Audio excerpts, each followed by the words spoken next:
Soyez bénis, bien-aimés dans le Seigneur, où que vous vous retrouvez.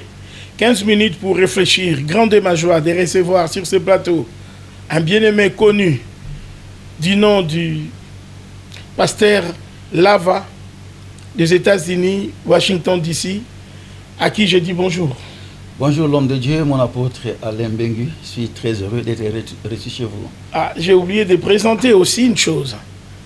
C'est un des principaux visionnaires des Échos des Écritures, à qui je laisse une pensée. Nous avons nos églises, on ne peut pas nous tous avoir en même temps, et nous avons pensé de vous laisser ces petits temps, de partager avec une pensée avec nous qui peut nous rester, à qui on peut partager à chaque instant. Merci beaucoup l'homme de Dieu.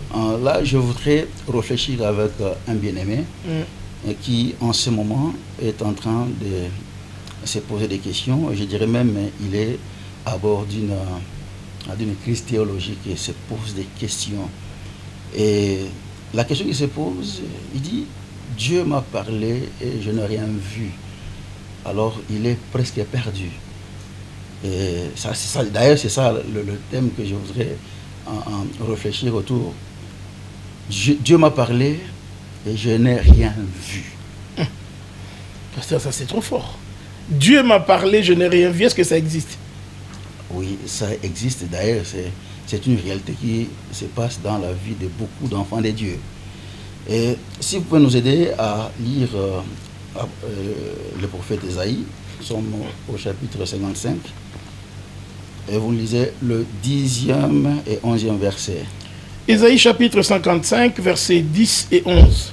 Comme la pluie et la neige descendent des cieux et n'y retournent pas sans avoir arrosé, fécondé la terre et fait germer le plante, sans avoir donné de la sémence au semeur et du pain à celui qui mange. Ainsi en est-il de ma parole qui sort de ma bouche. Elle ne retourne point à moi sans effet, sans avoir exécuté ma volonté et accompli mes desseins. Voilà, comme vous venez de le constater, dans cette écriture, Dieu est en train de comparer sa parole avec l'eau de la pluie. D'accord. La pluie, quand elle tombe, elle ne retourne jamais sans avoir arrosé la terre, et fécondé les plantes. Et l'année de même avec sa parole, quand elle sort, elle ne retourne jamais auprès de Dieu sans avoir accompli sa volonté et ses desseins. Je pense que l'élément le plus important dans cette écriture, c'est la volonté de Dieu. Quand la parole de Dieu sort, elle sort pour accomplir la volonté de Dieu et le dessein de Dieu. Et quand nous parlons de la volonté de Dieu, nous voyons ce que Dieu a résolu depuis son éternité d'accomplir dans la vie d'une personne. Ce sont des résolutions de Dieu.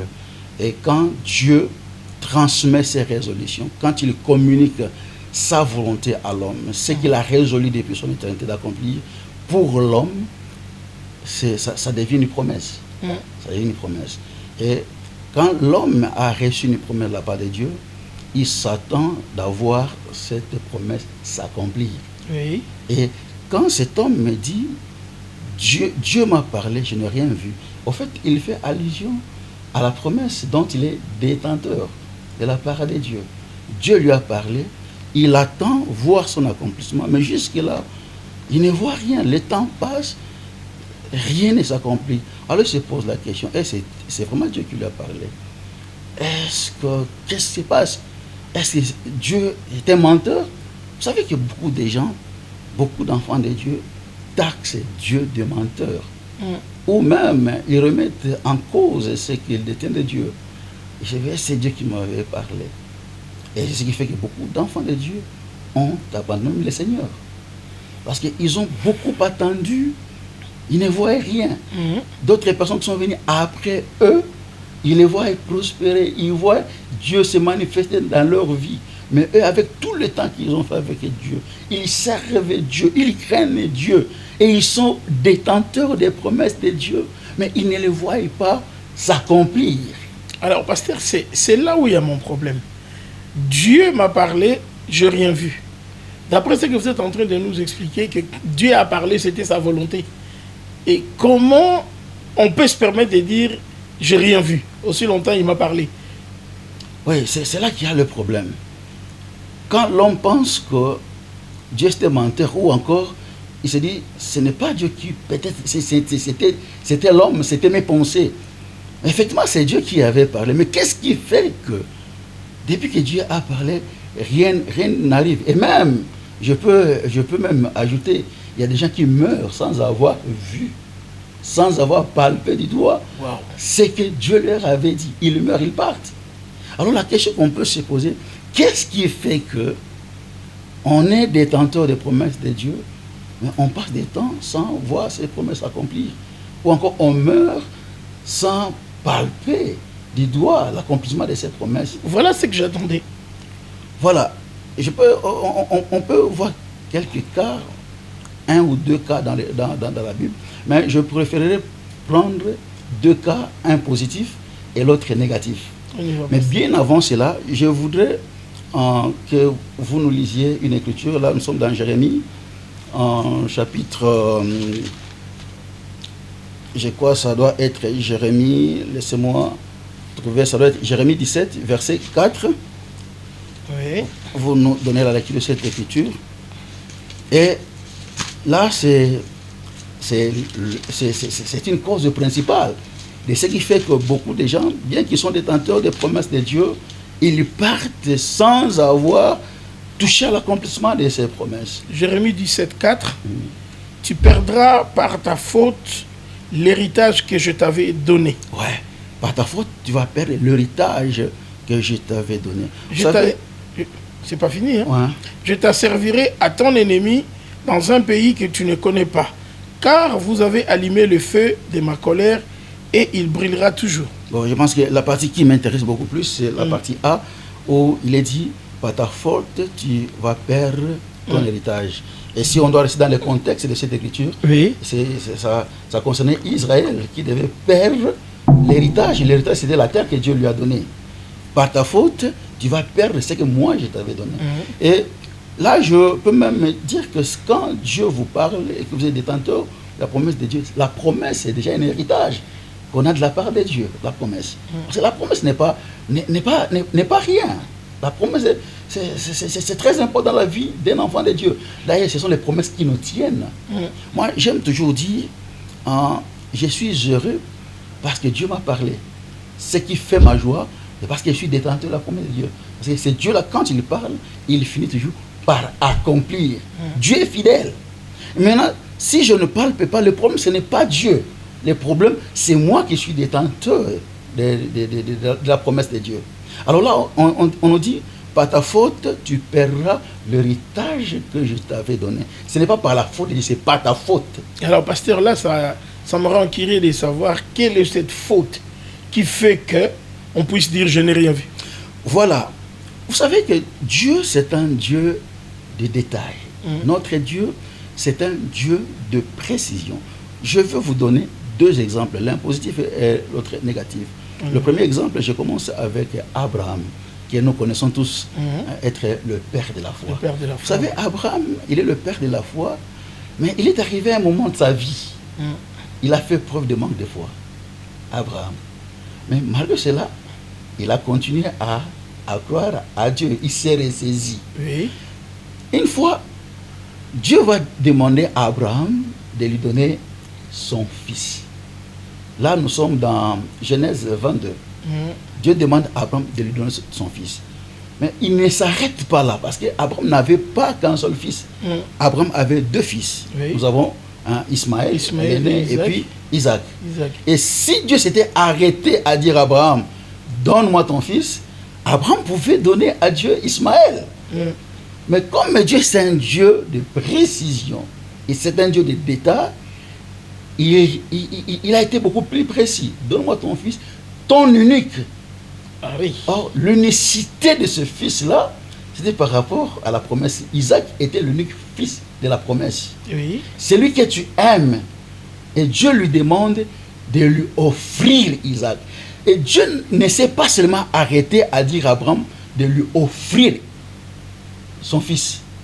Parce que offrir, Abraham pouvait consacrer ce fils-là à Dieu. Que ce fils-là soit le serviteur de Dieu, qu'il abandonne à Dieu, que Dieu fasse de lui tout ce qu'il veut. Mais Dieu était précis. Offre-les-moi en sacrifice. Ça, c'est un détail très important. Quand Dieu dit offre-les-moi en sacrifice, ça voulait dire que tu dois les tuer. Wow. Quand on parle de sacrifice, on voit la mort. La mort. Oui. Et c'est ce que Dieu demande à Abraham. Et il lui indique que le lieu. Il dit, va à Moriah, sur l'une des montagnes que moi, je te dirai, je t'indiquerai. Là, il y a beaucoup de détails, là, pasteur. Oui. C'est ce que je dis, que Dieu, c'est un Dieu de détails. Or, beaucoup de gens ne voient pas l'accomplissement des promesses de Dieu dans leur vie, tout simplement parce qu'ils ont manqué de suivre les détails de Dieu. Vous avez la promesse, mais vous savez, quand Dieu parle de l'émission de la promesse à son accomplissement, il s'écoule toujours un temps. Et ce temps-là, l'homme n'a pas la maîtrise de ce temps. Parce que c'est Dieu qui contrôle le temps. Parce que quand Dieu vous parle, ce qu'il vous a dit, ça peut s'accomplir maintenant, ça peut s'accomplir après une semaine, ça peut prendre 10 ans. En fait, c'est Dieu qui a la maîtrise de ce temps. L'homme n'a rien à faire par rapport au temps. Et là, je pourrais même me choquer d'autres personnes en disant qu'il n'existe pas une prière qu'on peut faire pour ramener à très tôt l'accomplissement d'une promesse. Alléluia. Vous pouvez gêner, vous pouvez faire je ne sais pas moi quoi. Si Dieu vous a dit qu'il va faire quelque chose dans votre vie, il a fixé un temps. Et le temps lui-même, il sait quand. Si ce temps-là n'arrive pas, quoi que vous fassiez, rien ne peut ramener cette promesse, l'accomplissement de cette promesse à très tôt. Donc même si je ramène une enveloppe d'action de grâce. C'est là que beaucoup de gens, d'imposteurs, trompent les enfants de Dieu. Moi, si je prie pour toi, moi, si je fais ceci pour toi, non, il n'y a rien qui peut changer le temps de Dieu. Si Dieu a fixé le temps d'accomplissement de ta promesse au mois de décembre de 2030, aucune prière ne peut ramener ça à 2026. Mais l'homme peut ramener ça à plus tard, par sa faute. Tout comme aussi, l'homme peut manquer cela. C'était le cas un autre cas, je vais donner. Mais terminons avec Abraham.